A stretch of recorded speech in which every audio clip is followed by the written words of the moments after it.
TSPSC AE paper లీకేజీలో మంత్రి కేటీఆర్ హస్తం ఉందని ఆరోపిస్తూ నల్గొండ జిల్లా నకరేకల్ నియోజకవర్గంలో కాంగ్రెస్ నాయకుడు దైదా రవీందర్ ఆధ్వర్యంలో కేటీఆర్ దిష్టిబొమ్మల శవదహనానికి ప్రయత్నించారు. పోలీసుల జోక్యం చేసుకుని పార్టీ శ్రేణులను అరెస్ట్ చేసి పోలీస్ స్టేషన్ కు తరలించారు.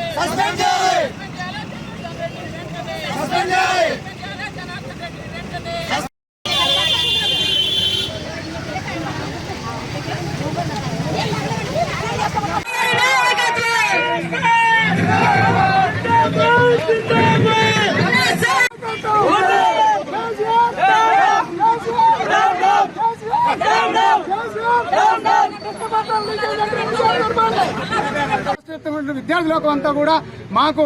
ఆ రోజు ఆంధ్ర వాళ్ళు వెళ్ళిపోతే మాకు ఉద్యోగాలు వస్తాయన్నటువంటి నమ్మకంతో ఆ రోజు వారంలో మరి కేటీఆర్ గారి యొక్క మతలబ్ ఏంటో వారి గురించి వాస్తవానికి ఈ యొక్క తెలంగాణ పబ్లిక్ సర్వీస్ సంబంధించిన ఎగ్జామ్ ప్రతి విషయంలో కూడా విద్యార్థులకు అంతా కూడా మాకు